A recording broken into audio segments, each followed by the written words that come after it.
Y'all ever wonder how people get those beautiful European mounts? You know, the ones that have that perfectly white skull paired with those brown, beautiful antlers? Well, I'm about to show you the way that I make that happen. And by the end of this video, I'm gonna have something that I'm proud to hang my hat on and the customer is proud to hang in their house. So first things first, we got ourselves a beautiful South Carolina 7-point. I don't know, to me, there's just something really appealing about a 7-point. This guy called me up and he said, I don't want anything crazy, just get me a nice piece of driftwood, maybe some barnwood, hang up a nice European mount on, it's gonna be beautiful. I said, you got it, sir, we gonna make it happen. So, YouTube does not like the first step of this process, which is me running a scalpel all the way around the deer, taking all the skin off, any excess meat that I can get off, but the next parts all the way through the end, y'all are golden to see. But just so you know, step one, we're taking all this skin off.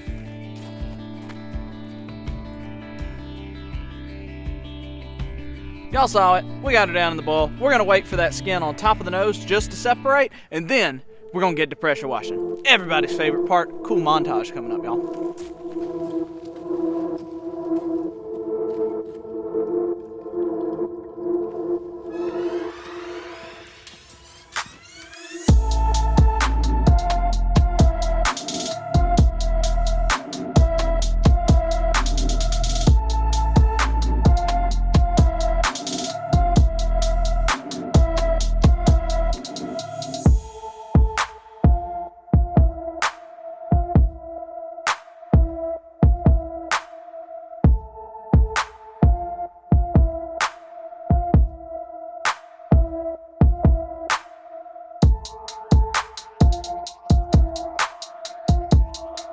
Oh my gosh, y'all, this thing is starting to shape up. So we have gotten 99.9% of the meat off of this sucker. That's why it almost looks like a finished product. That last little bit of meat that's on it, not too worried about it. The whitening solution is actually gonna do a really good job at eating away what's left of it.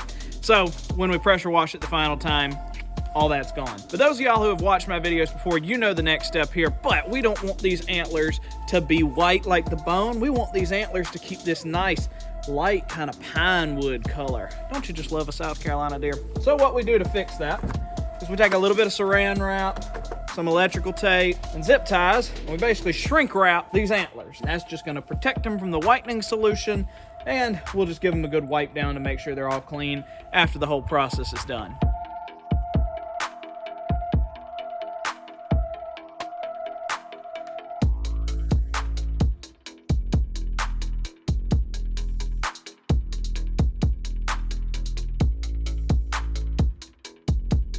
We got Mr. 7-point all wrapped up nice and pretty like a Christmas present. Now we're gonna drop him down into some 40 by volume peroxide. It's what your hairdresser uses to make your hair nice, white, and pretty. Well, this case is gonna make this bone nice, white, and pretty. So we're gonna drop him down in there, bring it up to a boil. As soon as it starts boiling, shut it off. Good to go.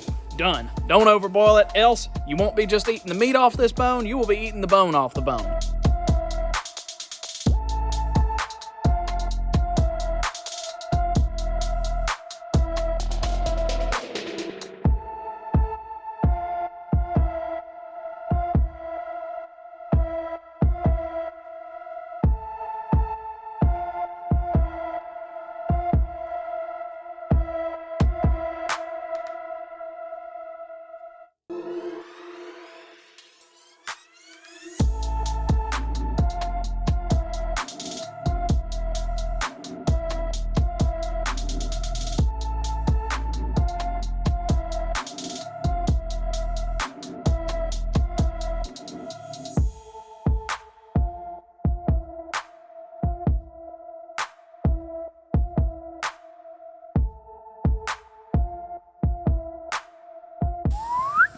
Would you look at that? That is a beautiful whitetail if I have ever seen one. We gotta let him dry though for about 24 to 48 hours. It's gonna be a snap for y'all. It's gonna be a good little wait for me. But that's when those colors are really going to contrast and they are going to be beautiful if I've ever seen one. This is really shaping out to be an awesome little deer. Don't you just love taxidermy? Now I'd say besides how do you whiten skulls, the biggest question I get regarding European mounts is, why the heck do you put mop and glow on it?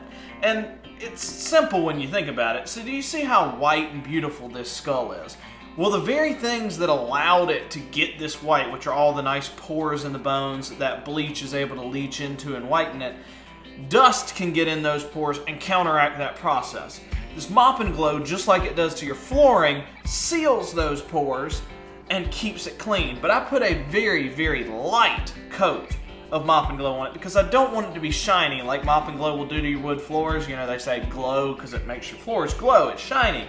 I don't want that with this skull, so I put a very light single coating of Mop and Glow on this, just to where it's going to seal those pores and keep that whiteness as years go on. And I will say, first and foremost, that skulls do not stay perfectly white over time. They naturally yellow. But this Mop and Glow solution does a really good job at slowing that yellowing process down to even where the yellow at the end, when it's finally finished, you know, 10, 15 years down the line, it's still gonna look like a really awesome piece of art that needs very little, if any, touch-up. But that's why we put the Mop and Glow on it.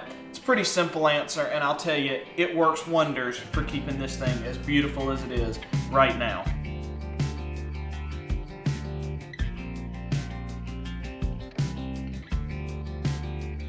And here you go, y'all. We have the quirky 7-point, as I'm calling him now, and we finished him off with a nice quirky piece of barnwood. You know, for a deer that has this much character, he really needed a piece of wood, a backdrop that had just as much character, which is why I went with this slat that's got a little bit of a curved edge. It's got really visible nails. It's got this broken off piece up there. A lot of character on that backdrop, which is really gonna highlight a lot of character in this deer. You know, this isn't the largest deer, so sometimes when you add something a little bit interesting, it draws people's eyes to it that much more and highlights and accents a piece to the max and makes it really, really cool to look at. You know, something that people aren't gonna look on the wall and say, oh yeah, there's another deer head. People are actually gonna look at it and go, whoa, where'd you get that thing? So that's what we went for with this, and I really and truly think that we did our best and achieved that. Quirky 7, quirky barnwood, love it all the way. But y'all, I want to give a big thank you to everybody who has trusted me with your business and everybody who's going to keep trusting me with your business.